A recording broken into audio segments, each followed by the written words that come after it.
Bonjour, ici Caro Perron de Sainte-Adèle au Québec et bienvenue sur ma chaîne Les Histoires d'autrefois. J'ai créé cette chaîne suite à l'achat d'une maison ancestrale habitée il y a des années par le grand écrivain qui était Claude-Henri Grignon. J'ai acheté cette maison à la mi-année 2023. Je connaissais pas vraiment cet homme, sauf le fait qu'il ait écrit des histoires des pays d'en haut, alias Séraphin, un homme et son péché. Je vous invite avec moi à découvrir l'univers de cet homme, ainsi que sa demeure en même temps que moi, au fil des semaines, tout en racontant de petites histoires que l'auteur a lui-même écrites dans les journaux anciens des bulletins des agriculteurs. Je tiens vraiment aussi à remercier tout le personnel de ce journal qui existe encore et qui collabore avec nous. J'ai lu beaucoup sur les sites internet par rapport au sujet de l'auteur, mais le site qui contient vraiment les détails les plus pertinents sur son parcours intellectuel est vraiment le site érudit.org. Pour faire suite à mes émissions précédentes sur le parcours de l'auteur, après avoir travaillé un temps au ministère de la colonisation, il vole de ses propres ailes. À la radio, le public va l'entendre durant des années dans les causeries où son opinion est assez crue et mitigée. C'est en 1942 que Grignon cesse de publier les pamphlets. Dans ces années-là, il écrit le roman radiophonique tiré d'un homme et son péché, qui est devenu d'une popularité insoupçonnée.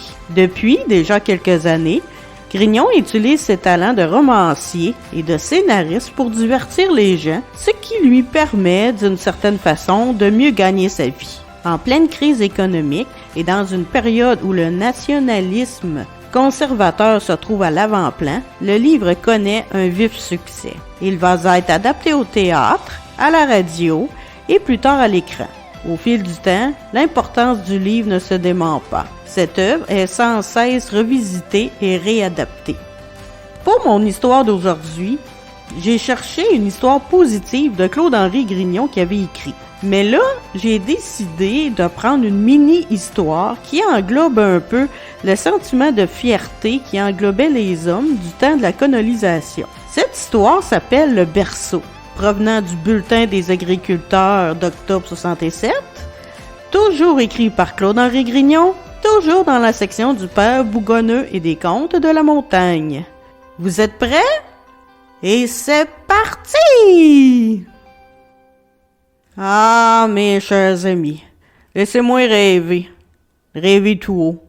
Mon voisin, le père Pruche, qui vient souvent tirer une touche avec moi, tout en taillant une bonne bavette, m'a rappelé hier soir un conte que je veux vous transmettre sans plus de cérémonie.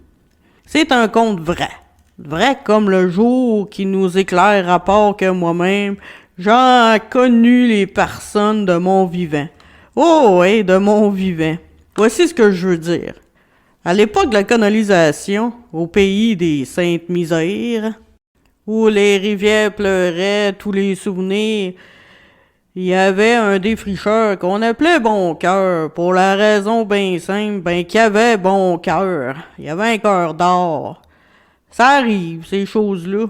Il s'était établi sur un lot en bordure d'un lac tranquille, ponté de belles truites rouges. Un rang de truites, répétait-il souvent, avec un sourire comme malicieux, un sourire comme un bon Normand. Malgré la misère qu'il rongeait, mieux que la vermine, notre colon était bien heureux. À l'âge de 20 ans, il commençait à élever une famille trimant d'une étoile à l'autre dans le gros bois pis de la fardouche. Il se plaignait pas. Des fois, il lâchait un sac par-ci par-là, mais plus souvent, il priait en travaillant comme ses ancêtres, les bâtisseurs des belles cathédrales de France. Il faut dire que sa chère femme, la tendre Délicia, l'encourageait. Puis il s'aimait. Ces choses-là et tout y arrivent. Dès sa naissance de son premier enfant, Bon Cœur s'en alla dans la forêt. Sa forêt, il choisit le plus beau chêne, un arbre centenaire, un rouet. Il coupa et dans le cœur même, il tailla de quoi fabriquer un berceau. Il mit des semaines à faire cet ouvrage-là, puis ben que sa femme n'en croyait pas ses yeux. « T'es smart, fit-elle en l'embrassant. Un bear dans la maison, c'est plus important qu'une table pis des chaises, répondit Boncoeur. Il coucha l'enfant, et l'on juge qui était bercé plus doux qu'une feuille sur l'onde soyeuse. Ah, le berceau! Ce fut le conte de toute la vie de cette humble famille, un conte merveilleux, comme on peut en lire dans des livres aux tranches dorées. Eh bien, le petit conte est terminé, c'était petit et positif.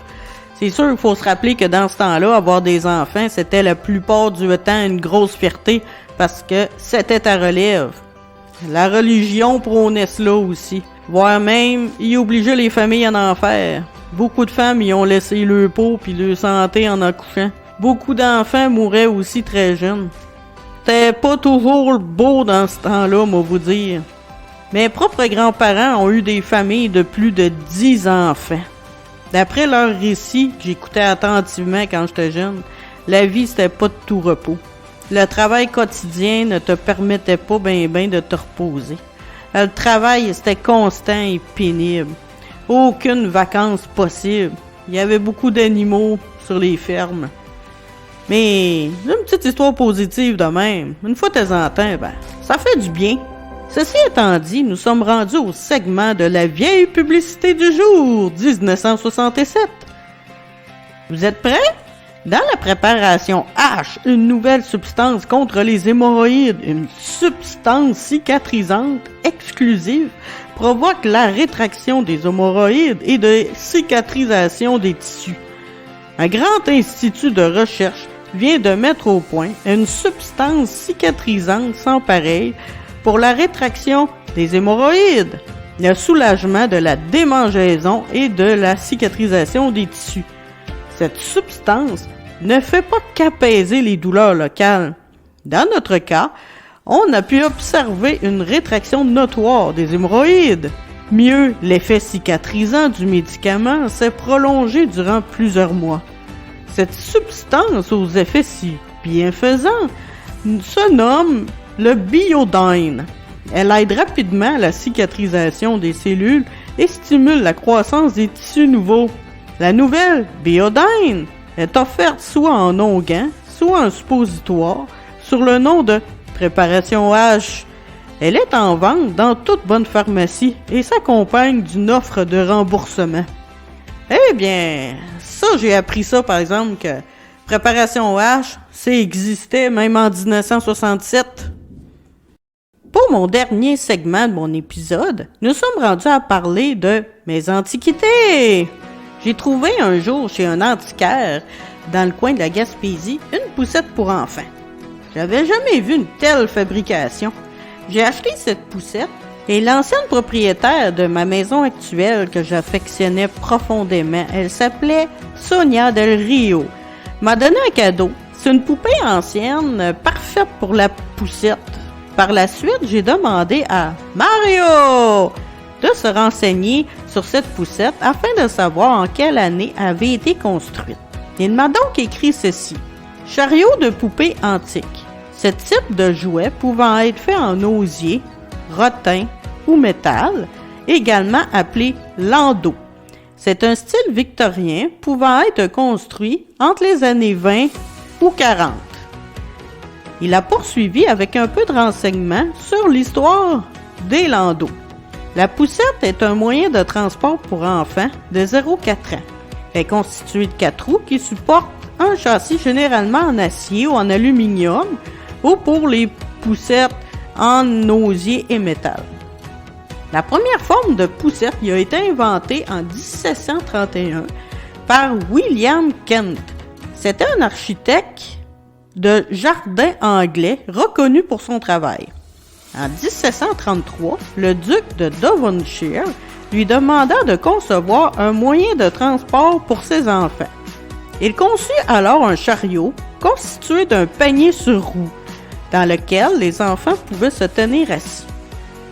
Pour un meilleur confort, les ressorts ont été ajoutés au panier. Ce chariot était pourvu d'un harnais afin qu'il puisse être tiré par une chèvre ou un petit poney. L'idée de la poussette au milieu du 18e siècle devint très populaire. Dans ces milieux du 19e siècle, ceux-ci étaient conçus en bois ou osier, reliés par des joints de cuivre. Il était parfois tellement ornementé qu'il constituait de véritables œuvres d'art. Dans les années 1920, les poussettes étaient accessibles à toutes les familles. En outre, elles devinrent plus sûres car plus robustes. Elles possédaient des freins et de plus grandes roues. En 1932, l'entreprise espagnole Janet vit le jour. Après la fabrication de serrures, l'entreprise se mit à concevoir des poussettes. C'est ainsi qu'en 1935, la première poussette inclinable fut créée. En 1965, Owen McLaren créa la toute première poussette Cannes. Ingénieur aéronautique à la retraite, il conçut et breveta un prototype de poussette appelé BO1. Celle-ci était ultra légère et son pliage tridimensionnel permettait d'occuper très peu d'espace une fois pliée, lui donnant l'aspect d'une canne ou d'un parapluie. Son cadre en aluminium la rendait plus solide que les poussettes conçues jusqu'alors. Cette conception révolutionnaire libéra les parents des landaux volumineux. À partir de 1980, les poussettes deviennent de plus en plus sûres et de plus en plus pourvues d'accessoires. Vers la fin des années 1990, les ingénieurs ont conçu des poussettes plus modernes, voire originales. De nos jours, au niveau de la sécurité, les poussettes doivent répondre à certaines normes nationales, car ceux-ci deviennent beaucoup plus que de simples landaux. Elles se transforment en diverses choses comme des bancs pour voitures et peuvent même se convertir afin de s'adapter selon l'âge de l'enfant qui vieillit. Si vous comparez les poussettes de dans le temps et les poussettes de nos jours, il y a vraiment une grosse différence. Alors, tous ensemble, on va remercier Mario pour tous ses renseignements. Pour conclure, cette fois-ci, j'aimerais remercier grandement Lise de Montjoly qui m'a envoyé une découpure de journaux anciens. Cette découpure, c'est une publicité qui invite à écouter les émissions que Claude-Henri Grignon faisait dans le temps. Parce que vous le savez, il faisait des émissions sur son propre opinion sur ce qui se passait un peu dans la vie, côté économie et gouvernementale. Puis en plus, il y avait carrément son émission de Séraphin, un homme et son péché, diffusée à la radio, car la TV n'existait pas dans ces moments-là. Cela m'a touché énormément de recevoir cela. Alors, un gros merci à Lise, je suis vraiment contente d'avoir ça. Cela me prouve que j'ai un auditoire qui aime ce que je fais. Ce beau cadeau m'a inspiré une nouveauté que j'aimerais vous proposer. Je vous invite carrément à m'écrire votre histoire. J'aimerais vous lire. J'aimerais lire vos histoires anciennes. N'importe quoi. Un souvenir d'enfance, un de vos parents, grands-parents, des souvenirs qui se rapportent au récit des pays d'en haut ou n'importe quoi qui a rapport carrément à l'ancienne génération. Même vous pouvez m'écrire sur les histoires de la ville de Saint-Adèle. Bref, racontez-moi des histoires. Même des histoires de vos propres antiquités. Vous pouvez carrément m'envoyer des photos, petits objets que vous possédez, n'importe quoi. Tout ce qui est ancien, moi, ça m'intéresse. Puis en plus, si vous m'écoutez, ça vous intéresse aussi. Vous pouvez m'envoyer tout ça à l'adresse de la maison qui est super facile à trouver. Si vous tapez sur Internet « Maison Claude-Henri Grignon », vous allez voir que c'est carrément une maison patrimoniale à Saint-Adèle. L'adresse est carrément marquée sur Internet. Alors, cherchez, vous allez trouver super facilement. J'ai bien hâte de vous lire. Sur ce, je vous laisse sur l'invitation de vous abonner, à aimer et à partager mon podcast afin que l'algorithme YouTube puisse me diffuser beaucoup plus qu'en ce moment. Alors, comme il disait dans le bon vieux temps, à la voyure et que Dieu vous bénisse. Je vous invite aussi à aller sur ma chaîne YouTube afin de voir carrément les podcasts en images qui défilent. C'est carrément des photos de où ce que je fais mon podcast et carrément de mes antiquités aussi. Vous allez trouver ça dans le secteur balado sur YouTube en commercial Caroline Perron sans aucun espace. Alors, merci de m'avoir écouté. À la voyure!